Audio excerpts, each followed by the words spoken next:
Thank you, everybody, for your patience. We really appreciate it. We are finding that we are having some technical difficulties with people getting on. So I was just taking a moment to send a little message out that if anyone is having trouble to re-register, I see that there have been some people that had a lot of fortitude and found a way to get in.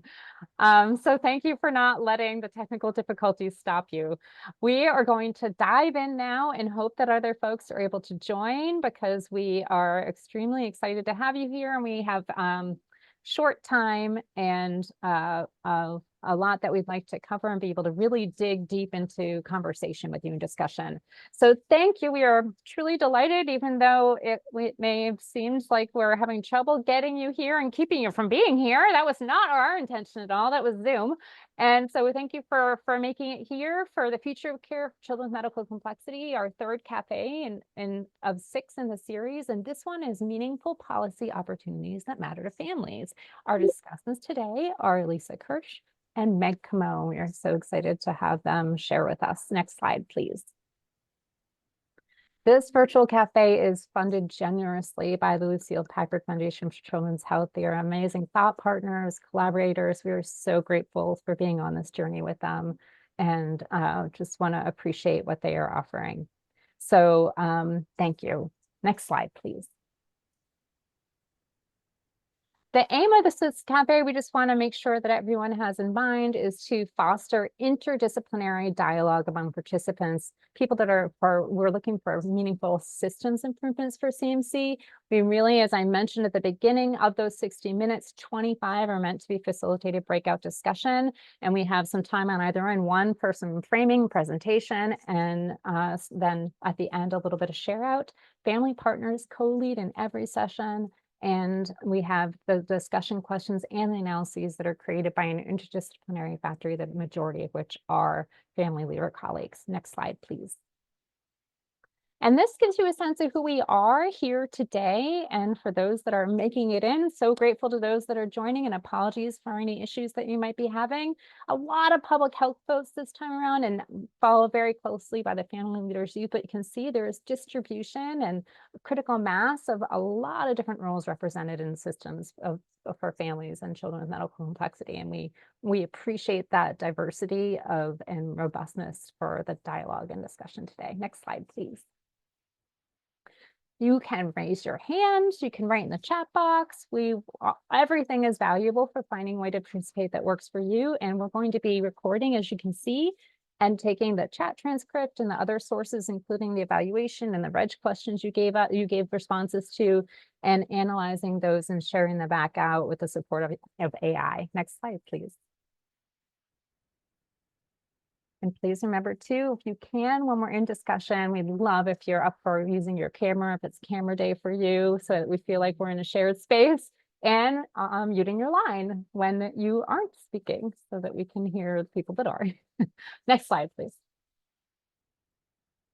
I now just want to orient us to where the journey we've been on with this cafe series. We started the first cafe with where we are now and where we need to go. And this is the graphic representation of that from our wonderful Karina Branson. And we will be sharing out, we are so excited to say that we'll be sharing out the thematic synthesis of the Cafe 1, which had so much rich and robust ideas and discussion. That will be coming out within the next week. So you'll be getting that via email, and it'll also be posted on our website. Next slide, please. And then we launched into Humanism in Care to meet whole child and family needs. And in that discussion, we started to go into breakouts, and we had facilitated discussion questions. As you can see here, there were 3 of them that are in those circles. And that too is being synthesized, and that'll be released within the next month. And next slide, please.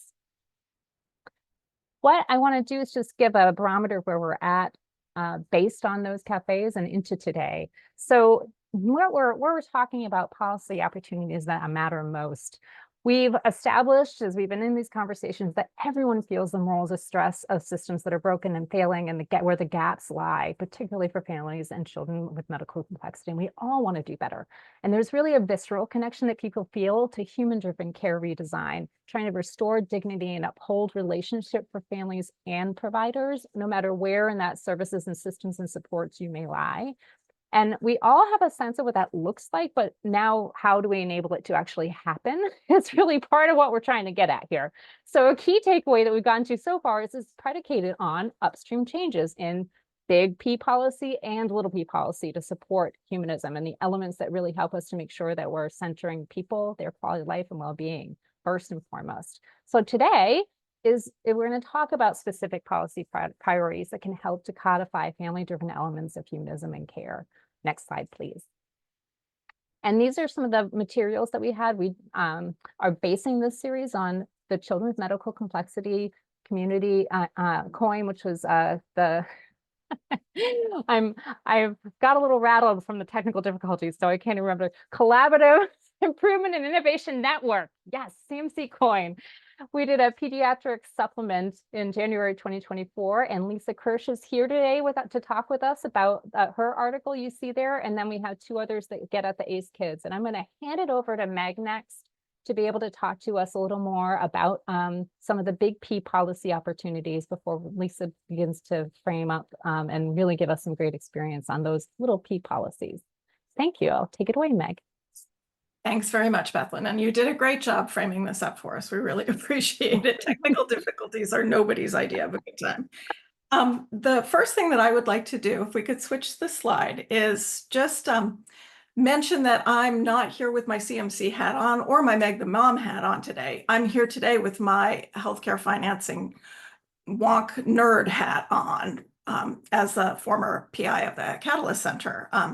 So I wanted to take just a few minutes to frame up some of the things that I'd like to talk about from sort of the 30,000 foot level, and then I'm going to turn it over to Lisa for the majority of the time, because I think most of her learnings happened on the level that most of you all are operating on right now, and a lot of her learnings will be most relevant to you. So as we all know, in the system that we live in, healthcare financing policy does not codify humanism, but you can't do the work that will be necessary to infuse more humanism into care provision until we find a better way to pay for it. And some of the reasons why it's necessary for us all to be very intentional about trying to infuse more humanism into healthcare delivery is because of the way that we pay for things now. So these things are all interlinked. If it takes a village to raise an individual child, it takes a major city to change a system that serves a population. And so it's really important for us all, no matter what our role is in the system of care for kids with medical complexity, it's really important for all of us to sort of understand that continuum of healthcare financing policy, where we are at, in order to be able to leverage our unique assets, our unique skills, our unique talents, in order to affect all of the meaningful change that is necessary to make life better for kids and families and their providers. It's an all hands on deck situation. So let's talk first about healthcare financing. Healthcare financing involves bringing money together and then using it to purchase healthcare services. That sounds relatively simple, right? And in some countries, it is relatively straightforward and relatively simple. In the United States, it is not. Healthcare financing involves mobilizing funds that come from a variety of different streams, pooling them in multiple complex ways, and then using them to purchase or pay for healthcare services in multiple complex ways. So that's sort of healthcare financing in a nutshell. What is policy? Policy are laws, regulations, procedures, administrative actions, executive orders, incentives, voluntary practices. There's a whole continuum on which policy happens. It can range from being very formal, a law, either a federal law or state law, to something that's more informal. It's more of a custom. This is our policy. This is the way we do it here. Policy can be conceived, implemented, evaluated on the national, on the state, on the organizational, or on the individual level. So there's multiple continuums that are happening here, multiple wheels that are involved in all of this in healthcare financing and in policy. When we bring those together, healthcare financing policy is the ways in which laws, regulations, procedures, incentives, customs occur in the healthcare financing environment, in the healthcare delivery environment, so that things happen and things get paid for and people get taken care of. That's basically it in a nutshell. Next slide, please. I wanted to spend some time today talking with you just a little bit about that continuum of policies that impact kids with medical complexity very specifically. So some of the current financing policy tools that we have available to us are EPSDT. That is required of every Medicaid enrollee under the age of 21. There are multiple optional policy levers that states can choose to pull in order to expand eligibility for kids with medical complexity, to finance care coordination, and waivers to expand eligibility and/or services or supports. And these are just some examples of those. In the follow-up materials that we send you all after today's cafe, we're going to include a variety of different policy briefs and fact sheets and infographics that will help explain some of these policy levers in more detail to you all. But you know, there's a lot of things here that are available to us, but because only one of them here is required and all the rest are optional and all the rest require political will, sometimes, oftentimes legislation, oftentimes budgetary authorities, oftentimes, you know, cost estimates, oftentimes all kinds of different institutional, organizational ways of thinking about things and really prioritizing things and really wanting to put your money where your mouth is in terms of your budget. That makes all of this very, very complicated. And it makes it difficult for a single state to do everything that is necessary in order to improve every single area of the healthcare financing policy environment that serves kids with medical complexity. Next slide, please. So I wanted to talk just for a second about a current federal law, and many of you will be familiar with this, the Advancing Care for Exceptional Kids Act, or the ACE Kids Act. This is enacted federal legislation, so it's up on that 30,000-foot level. It is still, however, even though it's a piece of federal legislation, it's still optional for states, so they have to choose to take it up. This act created a health home option that's specifically tailored for kids with medical complexity. It provides state incentives for participation. There's an enhanced federal match. So the federal money that comes into the state Medicaid program is a little higher for these services than it would be otherwise. It requires data and quality measure reporting by states and by the health homes that are delivering these services. It allows new payment models that better align payment with best outcomes. And it also includes a national definition of children with medical complexity, which has not yet been taken up universally by everyone. It became effective for states to begin implementing on October 1st, 2022. That was almost 2 years ago. Let's go to the next slide now. Uptake of ACE Kids has unfortunately been pretty slow.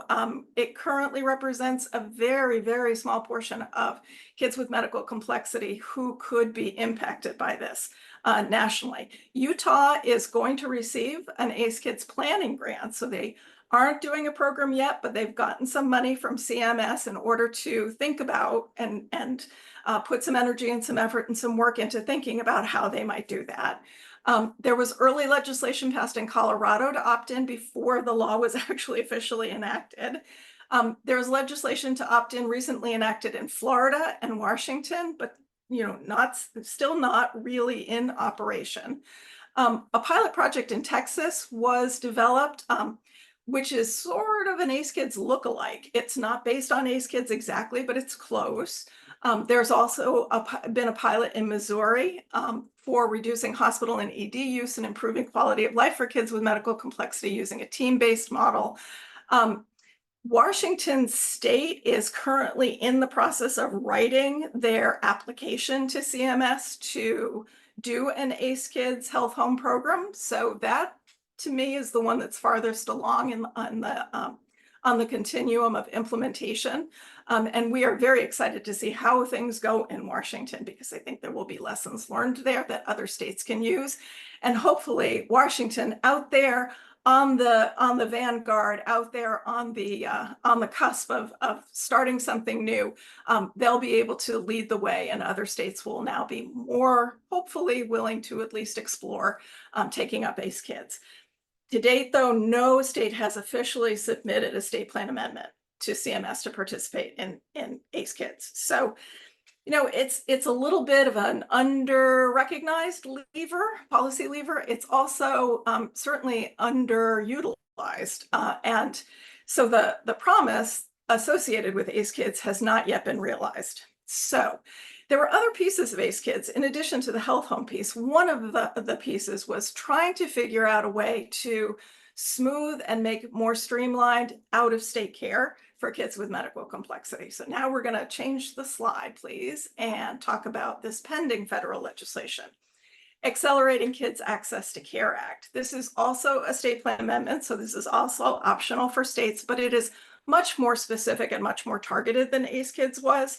It is really focused on creating a new pathway for pediatric providers to enroll in multiple state Medicaid programs, so that when you have a child in one state who needs care in another state, that individual provider doesn't have to go through the whole process of getting authorized by the other state's Medicaid program to provide care to that child. Doing that on an individual basis over and over again for individual kids is pretty inefficient. It's pretty slow. It does bad things like delaying care for kids and frustrating families and frustrating providers. And it really imposes a lot of administrative burden on the state Medicaid programs and the providers as well. So the hope is that accelerating kids' access to care will help streamline that process in ways that will make everybody's life better. Kids will get better care. They'll get better care faster. Medicaid programs will have reduced administrative burden. Providers will have reduced administrative burden, and they'll be able to take care of the kids that they're best suited to take care of. This is currently still pending federal legislation. It just got voted out of the House committee in which it was first considered. The Congressional Budget Office did a budget score for it. It started at $7 billion, and then they realized they were calculating things in ways that were overestimating. It's now $218 million. And so to me, that sounds like a lot of money, but to CBO, that's budget dust. And so that was really good news. It's a bipartisan piece of legislation, and that's exciting as well. So hopefully we'll see some movement on that. Next slide, please. I'm going to turn the floor over now to Lisa, who is going to talk about the experience in Texas. If anyone has any specific questions about any of these policies, though, please, I invite you to text me or call me or email me, and I'd be happy to answer them. Thanks. Lisa, the floor is yours. Thank you, Meg. Good afternoon. I'm Lisa Kirsch with the Dell Medical School. I'm also a health policy geek. I worked for Texas Medicaid for many years, and now I have the privilege to support work with the Dell Children's Comprehensive Care Clinic in Austin to improve policy for children with medical complexity. Dr. Rahel Burhani and many of her clinic and parent leaders are here today. Their children are the heart of this work, and they're the experts. So I'm doing the policy lead-in, but I really look forward to the discussion. Next slide, please. So CCC has been working on policy improvements for 12 years. They're a medical home dedicated to the care of over 850 children with medical complexity, most of whom have Medicaid coverage. And since 2012, when they started, they've been working at this, how to transform care for this population, including with the support of 2 HRSA funding opportunities. We were part of the COIN. And one focus of our current HRSA demonstration is to inform policy and payment change. We believe relationship-based care and care integration is optimal for children with medical complexity and their families. So we're working on how policy can support that. Next slide, please. I'm going to just briefly speak to how CCC's work aligns with the 4 critical areas outlined in HRSA's Blueprint for Change for children and youth with special health care needs: access, well-being and quality of life, financing, and health equity.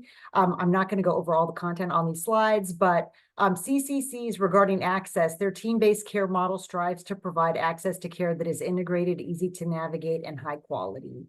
Imagine, one story that was told to me, your child is having trouble breathing at 3 a.m. If you are a patient of the CCCs, when you call the 24/7 line, it is being answered by a CCC provider who knows your child and knows you and can really help you understand whether you may need to go to the emergency department or whether they might be able to manage, you might be able to manage that at home. One new element of their care model that I want to bring up is this last bullet. They're working to integrate care, and we are now doing something called biannual whole child visits, which is really meaningful, comprehensive care planning with the interdisciplinary team, the family, the clinic, other providers. And CCC is piloting an alternative payment arrangement with Blue Cross Blue Shield to enable these visits, which I'll talk a little bit more about in a minute. Next slide. The family voice. This is a critical part of CCC's whole process, is involving families in improving care. They have a full-time family liaison, Sherry Mitchell, who's on the call with us today, who helps with a lot of this family work, who's a clinic parent. Also, a dedicated family work group that meets every month to help drive care improvements at the clinic, and is also now helping us with the Big P policy work with some Texas Medicaid policy change. I wanted to mention, as part of our current demonstration, they're working to add more new families to the work group to represent the diversity of clinic families. Our colleagues at Texas Parent to Parent right now are helping to train some new Spanish-speaking family members for the work group, which is really exciting. Next slide. Financing, which Meg talked about quite a bit. I'm not going to go over this in detail today, but it's a super important part of what we're working on. How care gets paid for drives what you're able to do. I did want to mention, I mentioned this briefly down at the bottom here, CCC currently is piloting with BCBS of Texas an enhanced payment for these whole child visits. So a big part of our current work, we believe those visits have value. Can we sustain those? Can we make sure that there's a way for Blue Cross to continue to support that integrated care planning? Next slide. And last but not least, and this is going to get to the heart of what I want to talk about today, health equity, the fourth pillar of the blueprint. Another focus of our current HRSA demonstration is assessing health equity. And we're working to better understand this through surveys, family experience groups, and a tool called Photo Voice that enables families to share photos of their caregiving experience. This is just one photo from our current project, which was amazing. This was a Spanish-speaking mom who shared that washing syringes is the bane of her existence. Lavar las jeringas es la pesadilla de mi existencia. So here's a mom whose child obviously has a lot of medications, probably that need to be administered via G-tube. And this is what her countertop looks like. This aligns very well with what we heard from our family work group. For many of our families dealing with syringes to make sure their children get their needed medications every day is a huge burden. Next slide, please. So as part of our current demonstration, we have a policy analysis work group led by my colleague, Ardas Laurel, who unfortunately can't be with us today, which is looking very closely at policies in Texas Medicaid to try to remove barriers to optimal quality and experience of care. So last year, Ardas met with the clinic team and the family work group to ask them, what are your biggest barriers? What do you want us to focus on for the policy analysis work group? And from that, 3 issues rose to the top. First, access to covered services, private duty nursing being a big one, which I know surprises nobody. Another one is the sustainability of those whole child visits, which we think they're valuable, but you have to be able to get paid for them, right? And the third one, and what we're going to focus on today, is this issue of durable medical equipment and supplies, quality and quantity. And syringes is what the families asked us to look at first. And I will tell you, this particular topic, this came straight from that family work group. I would never have known this. I'm not even sure the CCC team was fully aware of the magnitude of this problem for families. So this is what we're going to talk about today. What are we doing with this work group around syringes? What we are doing is meeting with families, lived experience, really trying to understand this issue, which I'm telling you, I had no idea. And then collaborating with Texas Medicaid and health plans and DME companies and the clinic. What can we do? What's the problem? What are the barriers to getting the care the children need here? And how could we help address that on many policy levels? Next slide, please. So what is the issue? Many children and youth cared for at CCC have G-tubes for both nutrition and oral meds. And in talking to families last week, I didn't know this. Your child might have 10 or 15 or 20 medications that you need to give them every day, sometimes 2 or 3 times a day through a G-tube. That's a lot. I mean, it makes me step back. I'm like, oh my gosh. And so our DOS has been meeting with the families to understand, what are the type and quality of syringes and adapters that they need? And are these currently available through Texas Medicaid? Where are sometimes enough supplies not currently authorized without significant administrative challenges, including in emergency supplies? And what are the other process challenges that we have with getting needed DME and supplies? Next slide, please. So we are right in the middle of this project. And our goal is that we are compiling this information in a way that is understandable that we can share with our Medicaid partners, with our Medicaid health plan partners, so that maybe we can inform benefit and policy change. What we've learned is, which again, should not surprise me, medication that you get from the pharmacy, bottles, syringes, comes in various sizes. These are not designed for use with a G-tube. And it's different for every child. Their G-tube is maybe a different size. The syringes, the medication, bottle openings are different sizes. So there's a lot of complexity here. There are also many issues with the quality and quantity of syringes that our families can get through Medicaid.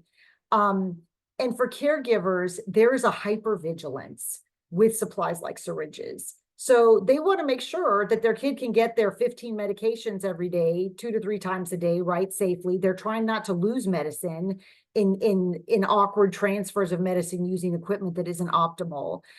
This is a real stress on families. If you're having to reuse syringes, which they do, wear and tear can occur. Sometimes you can't see the numbers on the syringe.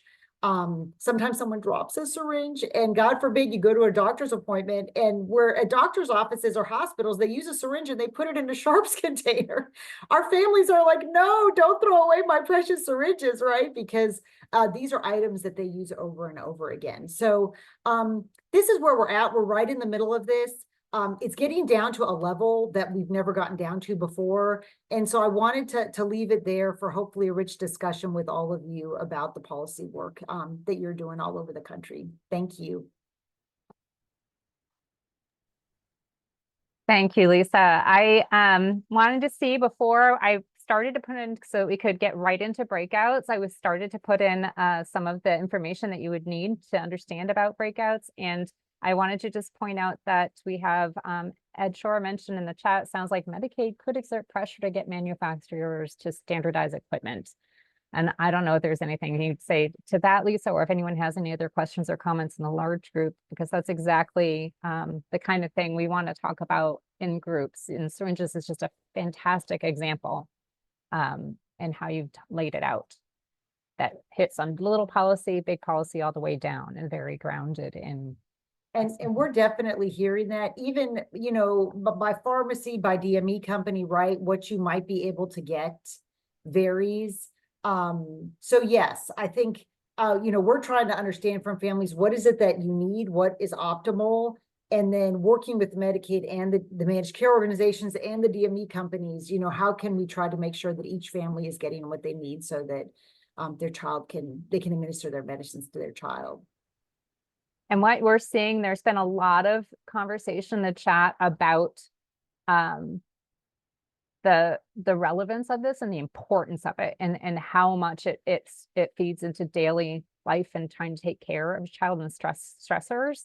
And I think that this is a fantastic example and something to have in mind. What we're trying to do is give examples of how things you may not even realize until you go through this process to understand with families what matters most for policy change. So that's what we want to get into, and we'll be talking through in our breakouts. Thank you, everybody. I want to give us a chance to have some of that discussion, and I love all the comments coming in, and you should keep them coming because we will continue to pull those, and that will all be part of the synthesis that comes out in a couple of months. So if you could move to, we're going to go 2 slides, right to the discussion questions, Allison. So you hit next slide, next slide, next slide, Next slide. Perfect. So these are the questions that we're going to talk through together, and we're going to throw those into the chat when we get into each breakout room. And I'm going to open the breakouts now to try to give us as much time as possible. When we come back, the family leader colleague that was co-facilitating your breakout will be sharing their one takeaway, and you are all can be ready to share your key takeaway in the chat, because it will all be taken together and synthesized, and it's all very valuable for us to have and to be able to share out and continue to help move everyone forward in improving systems. So we're going to take just a few moments to do a group share out, and I'd love to take a moment to ask the folks that were the family leader colleagues in each breakout to share one highlight, and then also for everyone that was in the discussion, either it could have been something said out loud, it could have been in the chat, it could have been something you were thinking about, whatever is on your heart, on your mind that you want to share in the chat from this discussion, what's been sparked, please throw that on in so that we are sure that we have that, and for everybody to see and for us to use as we're synthesizing things together for our ideas and moving us forward. So I think I'm going to just start, I'm going to go room by room and how I ordered them. So I'm going to start with Sherry. I would love if you could take a moment from Team Texas and share a highlight for you, anything that comes to mind. Yeah, we had such a great discussion. Thank you, guys. I actually have a couple, sorry, I can't stick to one, telehealth visits and coverage post-COVID. And one of the things that I really liked is someone said glimpse into the other issues that the family may be having, and having the time to see that because you have a little more time to spend with them. And then we talked a lot about Medicaid medical transportation and making sure that they show up, not only that they pick up the family and the family qualifies for that ride, but that they show back up to the clinic and pick them up afterwards. And I think that was a big deal for a lot of families and people in our group. Thank you.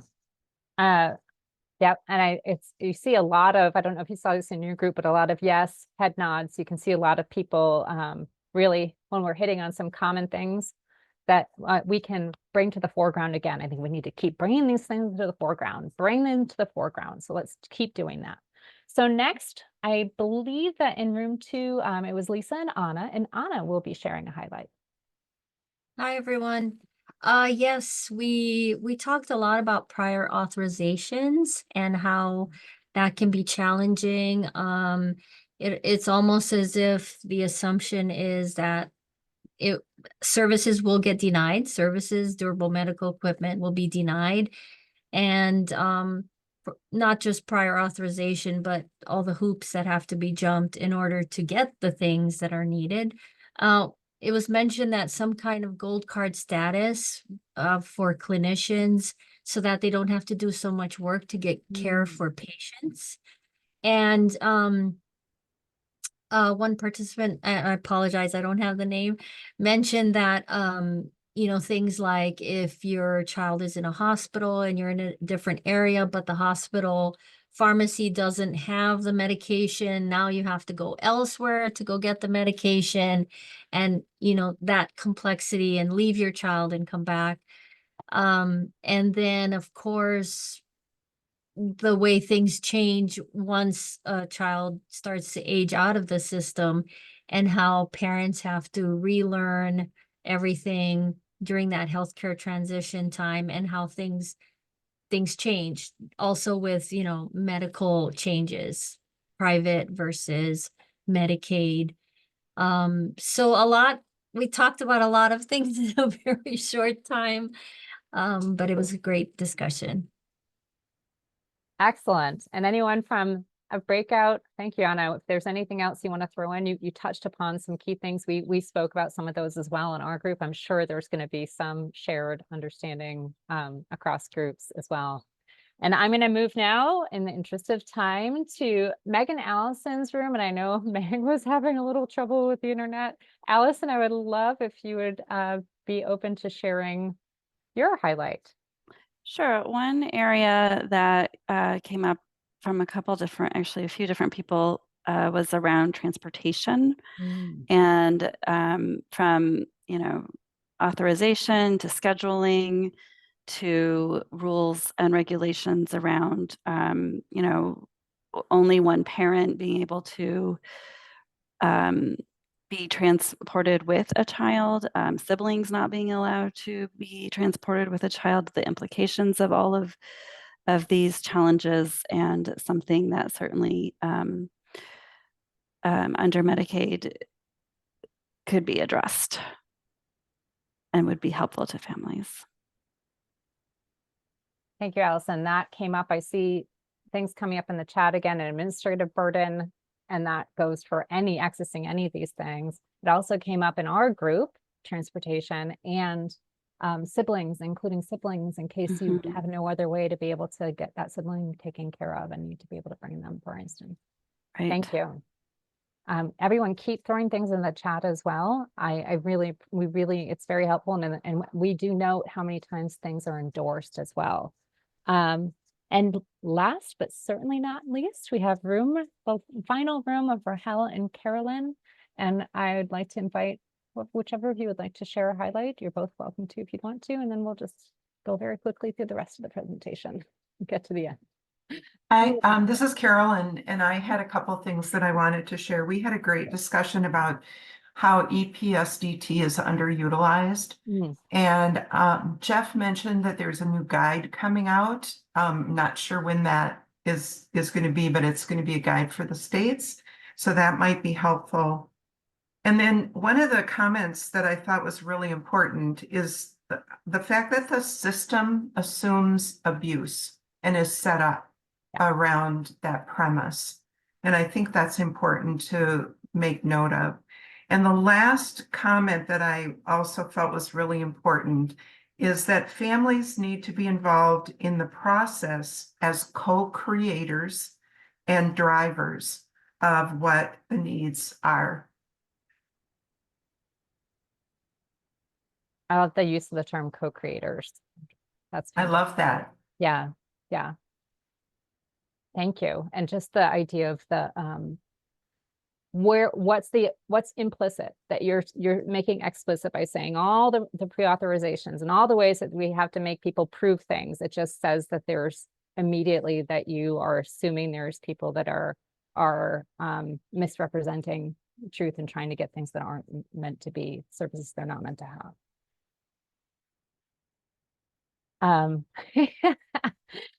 Power reach, says Kara. Okay, sorry. So Rahel, did you want to add anything before we bring it home? No, that was it. It was great discussion. Okay. That was wonderful. Yeah. Excellent. Thank you, everybody. We need to keep these things alive and keep bringing them forward. Please throw more into the chat. I see the people are doing that. We're going to go to the next slide. We have more future cafes. I did throw into the chat, if you go up a little bit, a link that allows you to register for the remaining cafes. Cafe 4 in particular. Next is Family Different Approach to Understanding Family Wellbeing and its Facilitators. It's work ongoing to try to really dig more into measures of how we actually understand family wellbeing, so we can actually design systems that are understanding family wellbeing and its facilitators according to families and children with medical complexity. So, and then we also have two more after that: health equity and anti-ableism, and sustainability and strategic partnerships in October and December. Next slide, please. And you can sign up here. You could just use this lovely QR code if you'd like. And Jay Berry and Katie Huth will be speaking in that next cafe. Next slide, please. And also, we wanted to share with you a podcast from Cafe 2 on humanism and care that was based on an article in the Pediatric Supplement. And we have since had an interview with myself and Meg, which was a lot of fun. And we are very pleased to be able to do that. And it speaks to many of the underlying principles and what we need to do to get there, and conversations we need to have. So please, I would love if you wanted to check that out. Next slide, please. And thank you for being here. In the evaluation, you could add additional thoughts as well. We have the 3 discussion questions there. So we'd love to get your evaluation, how we can make this work better. Next slide, please. And we appreciate you being there. And you can contact us anytime. I see that that sounds like for somebody, the virtual cafe thing isn't working. So I can see if we can see if we can throw the right link into the chat. It's like a tech glitch day. I don't know if you people have ever had these, but this is one of those today for us. I don't know what's going on, but we thank everybody for being here and continuing the dialogue and thinking about how we make this all work better, particularly family driven and systems improvement, leveling up, looking upstream, and we all have to do it together. So we will be sharing out more and we'll be in contact with the synthesis from this and the other cafes. Look forward to that. And thank you so much. And we'll see you next month. Have a fantastic summer until then. Thank you for being here and reach out to us anytime. We really appreciate that. Thank you, everybody.